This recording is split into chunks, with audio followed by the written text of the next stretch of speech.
वह रात थी, अमावस की रात। यह सोचकर तुम्हारे रोंगटे खड़े हो जाएंगे कि कहानी पढ़ते वक्त पीछे मत देखना, वरना खतरनाक हो सकता है। पीछे भूत भी हो सकता है। सोच लो, देखना मत। देखोगे तो रह जाओगे मत। देखो मत देखो मत देखो, चुपचाप कहानी पढ़ते रहो। देखो कहाँ था, देखना मत। देख लिया ना, कुछ भी तो नहीं था। मगर डरे ना, इसी तरह के भय को ही तो डर कहते हैं। डर एक ऐसी चीज बनाई है भगवान ने कि पूछो मत। बस हम लोग डर डर के जीते जा रहे हैं, जीते जा रहे हैं। जाने कब ये डर खत्म होगा, शायद मरने के बाद, क्योंकि मरने के बाद तो सारे डर खत्म, खल्लाश हो जाते हैं। देखो ये सब बकवास है, बहुत हो गई ये डर की बातें। कहानी पढ़ो। चलो, डर तो अभी लगेगा जब कहानी पढ़ोगे। एक समय की बात है, अकालगढ़ में कभी भी अकाल नहीं पड़ा था, तब भी इसका नाम अकालगढ़ था। और अकाल अब पड़ता है तब भी इस गांव का नाम अकालगढ़ है। इस गांव के अकाल पड़ने की भी एक कहानी है।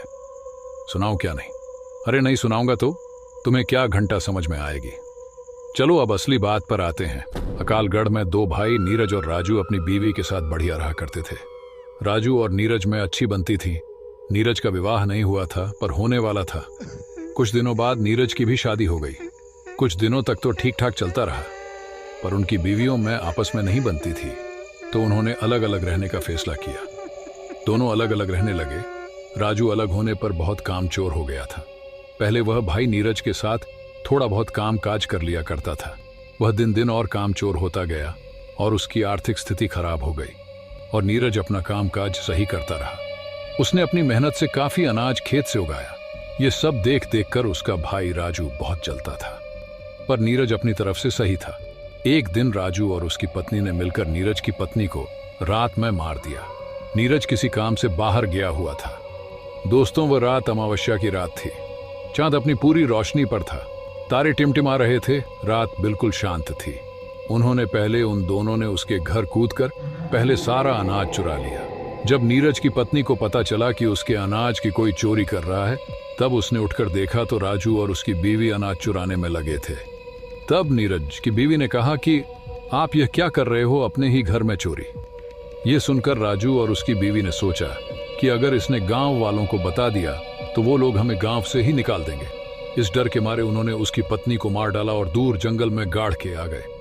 सुबह जब नीरज घर पहुंचा तो देखा कि उसका अनाज नहीं है। थोड़ा बहुत बचा था, वह बिखरा पड़ा था। जब उसने अपनी पत्नी को आवाज लगाई, पर कोई जवाब नहीं आया। उसने सारे घर को छान डाला, पर वो कहीं नहीं मिली। फिर उसने अपनी भाभी से पूछा कि मेरी बीवी कहाँ गई, तो उसने हड़बड़ा के बोला, मुझे नहीं पता, कल शाम तक तो घर पर ही थी।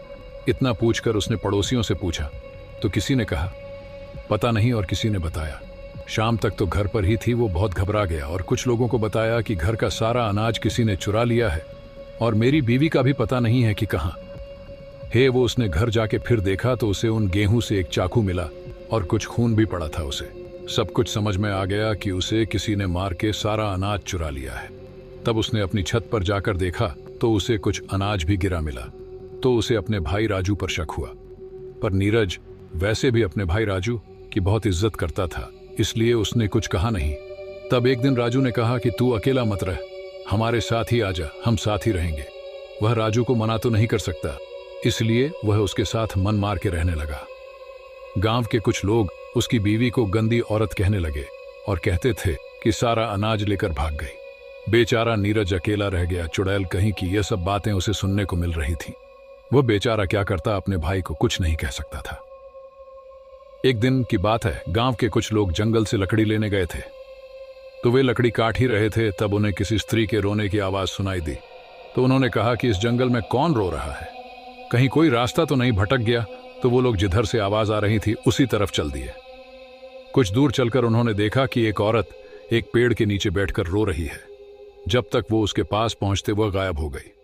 उन लोगों ने जब इस तरह का दृश्य देखा तो वो घबरा गए। उनके तो पसीने छूटने लगे। तब एक आवाज आई कि अब तुम लोग कभी भी इस जंगल से लकड़ी नहीं काटोगे, और जो भी यहां लकड़ी काटने आएगा वो जिंदा वापस नहीं जाएगा। और तुम लोग मुझे चुड़ैल कहते हो ना, तो चुड़ैल सही, आज से तुम्हारे गांव में कभी पानी नहीं बरसेगा। तुम लोग भूखे मरोगे। यहां सिर्फ अकाल पड़ेगा और अमावास की रात एक लाश तुम्हारे गांव में जरूर मिलेगी। जाओ, तुम सब गांव वालों को जाकर बता दो, आज से 3 दिन बाद अमावस्या है। एक आदमी की मौत जरूर है। जिसने भी मुझे मारा है वो बचेगा नहीं। मेरा अनाज खा करके मुझे चुड़ैल कहते हो। गांव वालों, मैं तुम्हें छोड़ूंगी नहीं। आज मैंने तुम्हें बख्श दिया। जाओ जाओ जाओ, चले जाओ मेरे जंगल से। मुझे अकेला छोड़ दो, जाओ, मुझे तैयारी करने दो, जाओ। और फिर रोने लगी। वो लोग डर गए। ये सब क्या था? स्त्री रोने का कारण क्या था? एक आदमी बोला, अरे वह कह रही तो थी कि मेरा अनाज चुरा लिया और मुझे मार दिया। इसका मतलब यह नीरज की बीवी थी जिसे किसी ने अनाज के लिए मार डाला है और वह चुड़ैल बन गई है। तभी एकदम एक भयानक चेहरा उनके सामने आया। तुम लोग अभी तक गए नहीं, जाओ यहां से, वरना मैं तुम्हें भी मार दूंगी। उनके तो होश उड़ गए। भागो भागो चुड़ैल चुड़ैल।